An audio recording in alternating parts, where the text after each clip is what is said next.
नमस्कार, मैं हूं पुण्य प्रसून वाजपेयी। ग्राउंड जीरो, और ग्राउंड जीरो ऐसा कि समूचे देश की नजर है।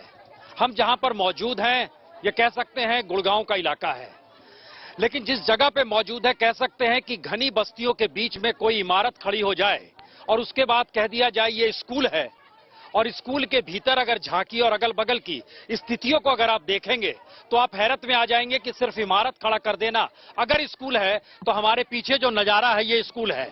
ये स्कूल इस मायने में है क्योंकि यहां पर जितना बंदोबस्त मौजूदा वक्त में पुलिस का किया गया है, ये बहुत सारी स्थितियों को बतलाता है कि आखिर वो कौन सी स्थिति है जिसमें एक 7 बरस के बच्चे की हत्या हो गई है, और हत्या के बाद जिस तरीके से पुलिस जांच कर रही है वो सवाल इसलिए उठ रहे हैं क्योंकि सामान्य तौर पर ऐसा कभी नहीं होता है कि जो आरोपी है उसको मीडिया के सामने ले आया जाए और बताया जाए उसी के जरिए कि हाँ मैंने कत्ल किया है।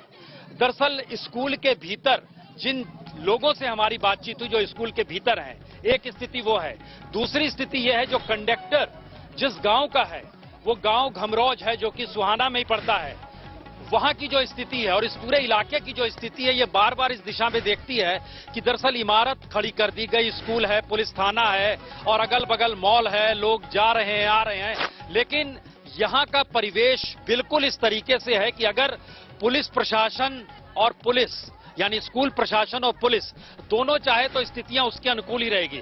हम सिलसिलेवार तरीके से आपको बताएंगे कि क्यों ग्राउंड जीरो पर आकर यह महसूस हो रहा है कि जो दिखाई दे रहा है वो सच नहीं है, उससे इतर भी कुछ है।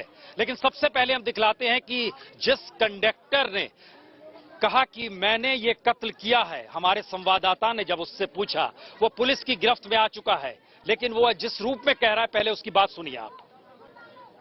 इस वक्त हम सोना थाने में मौजूद हैं। आप देख सकते हैं आरोपी हमारे साथ में मौजूद है, इससे बात करते हैं, पूछते हैं आपने ऐसा क्यों किया।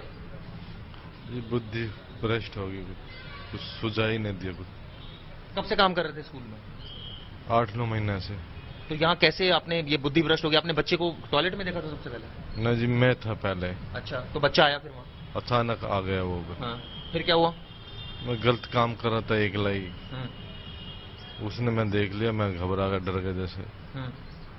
उसके बाद में नहीं, वो तो वॉशरूम गया होगा ना, वो तो वॉशरूम गया होगा। हाँ जी, उसमें ही आया था, लैट्रिन में। हाँ। मतलब तो आपने फिर उसके बाद क्या किया? मैंने जी उसको खींच लिया वापसी, एकदम धक्का मारा तो आधा उसमें बढ़ गया था लैट्रिन में। मैंने वो पकड़ लिया, मैंने कदे बाहर जाके कह दे, तो उसके साथ वो करने लगे जैसे। तो फिर वो नहीं माना, रोड मचाना गया, तो फिर मैंने उसके बाद चक्कू चला दिया उस पर। चाकू कहाँ से लाए थे? चक्कू पहले से ही गाड़ी में था। तो चाकू अपनी जेब में लेकर आए थे? उसे साफ करने के लिए गया था, साग सब्जी वाला था, काफी दिनों से कि मैं सफाई करके घर ले जाऊंगा। कहाँ पर मारा चाकू? यहाँ पे। कितनी बार मारा? 2 बार। तो क्यों मारा? जब वो विरोध कर रहा था इसलिए मारा? ये मैं डर गया था कभी बाहर जाके कुछ कह दे, फिर सारे स्कूल वाले मारे मेरे को। गलत काम करना चाह रहे थे उसके साथ? हाँ जी, करा नहीं जी। तो करना चाह रहे थे? हाँ जी, कोशिश कर रहे थे? हाँ जी। इससे पहले भी किसी और के साथ कर चुके हो? ना जी। तो अचानक क्या हुआ? अचानक ही हुआ था ये भी। तो कितनी देर वहां टॉयलेट में थे? मैं 5 मिनट था बस। तो रोज वहां एक्सेस कैसे हो गया तुम्हारा टॉयलेट में, क्योंकि वहां तो स्टाफ नहीं जा सकता स्कूल के अंदर? वहाँ कंडक्टर ड्राइवर कभी कभी चले जाते हैं। तो कोई रोकता नहीं है स्कूल वाला? और कोई है भी नहीं वहाँ पे। रोका टोकी स्कूल की तरफ से नहीं होती? ना जी ना। चोरी से गए थे वहाँ? ना, जाते ही है फिलहाल तो वहाँ पे। सारे कंडक्टर जाते हैं, तुम अकेले जाते हैं वहाँ? सारे कंडक्टर जाते हैं, ड्राइवर भी जाते हैं। तो स्कूल की तरफ से मना नहीं किया जाता क्योंकि वहाँ बच्चों का टॉयलेट है, वो वॉशरूम है? देख लेते हैं बाद में, तो मना भी कर देते हैं कि भाई यहाँ पे मत आ गो। जब मार रहे थे बच्चा चिल्लाया था उस समय? हाँ जी। तो तुम्हें शर्म नहीं आई? आई बहुत ज्यादा, लेकिन बुद्धि भ्रष्ट हो रही तो डर लग रहा था। कितनी बार मारे उसके चाकू? 2 बार जी। कहाँ पर मारा? यहाँ पे।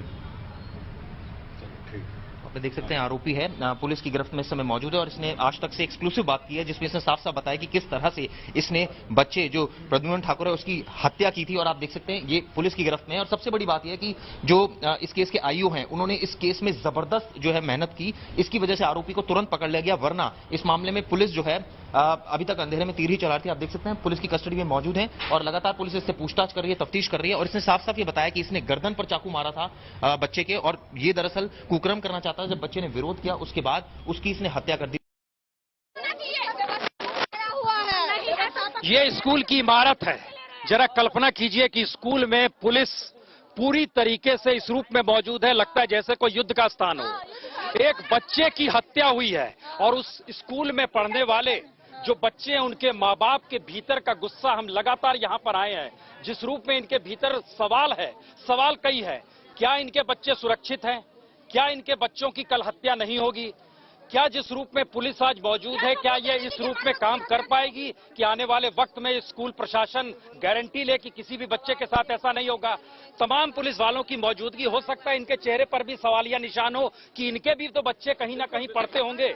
इसलिए सवाल ये नहीं है कि पुलिस की मौजूदगी इतनी बड़ी तादाद में, सवाल है इस देश के भीतर का सिस्टम क्या है। हमको लगता है जिन बच्चों के माँ बाप यहाँ पर मौजूद हैं, उनके भीतर का गुस्सा, उनके भीतर के सवाल, गेट बंद कर दिया गया है। आपके बच्चे भी यहाँ पढ़ते हैं? सर मेरा बच्चा उसी क्लास में जिसमें मर्डर हुआ है और मेरा बच्चा कल रात से सोया नहीं है, इतना डरा हुआ है, बोल रहा मम्मी मैं कैसे स्कूल जाऊंगा। और हम फिर किस लिए